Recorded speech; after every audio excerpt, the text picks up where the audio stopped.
Well, someone on Facebook asked me how am I getting on with this LiFepo4 battery. Well, there's a little video of what we're doing today. We're out portable in the car, crappy weather, so we're sat in the car. Normally, I take the radio and operate from the back of the car. Sometimes put the awning out. I've got the tablet there for QRZ, HF radio, Bluetooth keyboard. I can just sit here and use the radio to my heart's content. Because there's the battery box I've got. There are lighter and smaller, more convenient ones, but that was built to live in the boot of the vehicle. As I say, the weather today is horrific. So we've got the battery box in the car to power the radios. I've got here on 13 volts. I hate this charge controller. Come on. Yeah, still on 13 volts, and I've been on the radio for a couple of hours. And there's the lifepo4 battery in there. Yeah, the plan was that lives in the boot and I can just power things off it. Normally, I'm at the rear of the vehicle. I've got tables and chairs and stuff in the boot, which I can't see. We didn't get them out today. We just thought we'd sit in here because of the weather and just put the box on the passenger seat. And yeah, I've been running lead to charge the keypad, lead there for the radio. So we're just, and that one there to charge the tablet. And yeah, plenty of power. Don't have to worry about it. This has been in the car now for weeks. Hasn't been charged yet. There's no point in putting a solar panel up on the vehicle this time of year.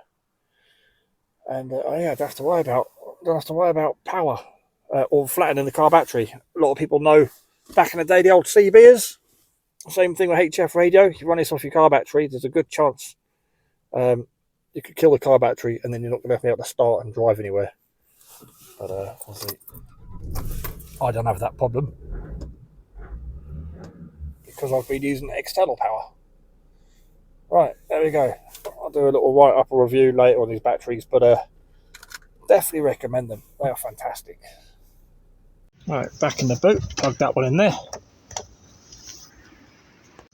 It lives in here with table, chairs, umbrella, waterproofs, and that powers permanently this radio. So again, never going to run the car flat. The radio is also a repeater, so I can leave it switched on and not have to worry about draining the car battery. I can also charge my mini chainsaw on a laptop, handheld radios. I can charge them from it, and all sorts. Right, it's dark now. Before we go, let's have a look at the Bluetooth app. Right, screen record. Going out, I'll lose signal, and I'll probably pick up the one that's in the shed. Refresh, solid go box, that's what's in the back of the car. Connect. There you go. Connected straight away. I think just got to wait for it to load. There you go. I don't know what the password is. I haven't got a clue. Right, now we're just checking the Bluetooth app for the battery box in the car. Or as we like to call it, the Solar Go box. 99%. Radio's off. We'll turn the radio on, see if we pull any power. No, not enough to register. There's the cells info at the bottom. Yeah, fantastic. Right, let me go and check the one in the house because I haven't been in the shed for weeks. How do we stop this record? And now we're in the shed. See, not everyone has to have big, massive grid tie systems. Just a projectist, hobbyist. There's the battery that's in the shed. 100 amp hours. And it's dark now. And it just runs the inverter, just goes to a single isolated socket. You know, it's not linked to the house at all, or the grid. So we've got a double socket in the living room connected to the inverter. There's a kilowatt hour meter, 32 kilowatt hours we've used, 32.6. Just running, a laptop and charging phones from it and such like. 0.5 watts being pulled at the moment, so nothing's on. Bluetooth dongle there for that. The screens for that. Solar panels. That's a breaker for the charge controller. Yeah, that's it. Yixiang. I can never pronounce it right.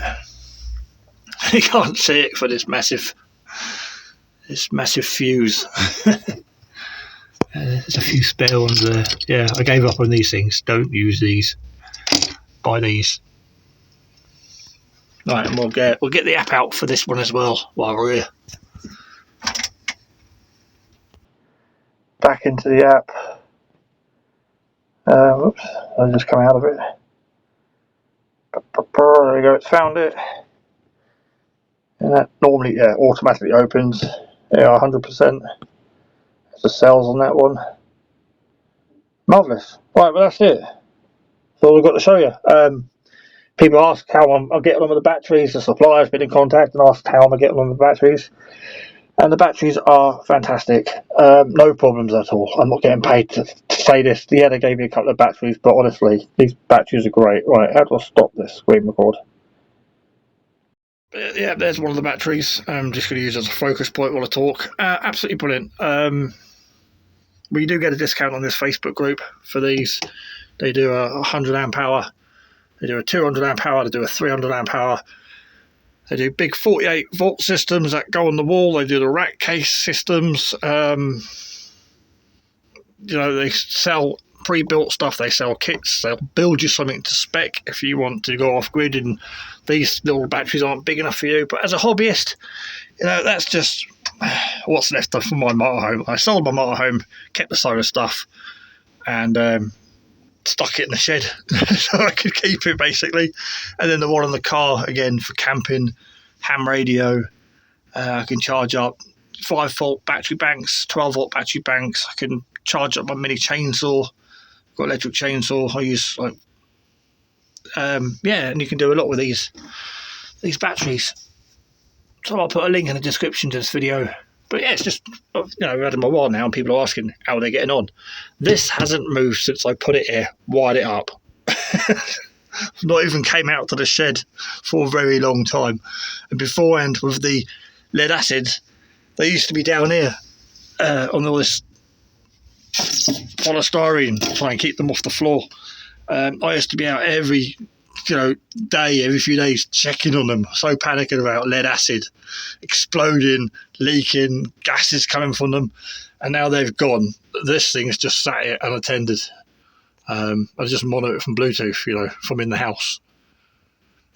And yeah, that's all I can say really. It's so much better having lifepo4 batteries than the big heavy lead acid I showed in the previous video where you can't pick the bloody things up. I don't want to move this because it's obviously wired up. But yeah, total difference. That's a desk, by the way. I built a desk out here, but as the shed's not being used, I'm knocking stuff over. It's just a dumping ground. We just got absolutely junk just chucked on there. Nothing's put away where it should be. Again, some old radios to come in. But yeah, we don't use this space anymore. It's just where the solar stuff sits. Right, that's it. Yeah, show us your small systems. It's not a grid tie. It's not really off grid, but yeah, it is. It isn't. It's handy for power cuts, really. Especially this time of year, we get a power cut. We've still got a plug socket in the house we can use.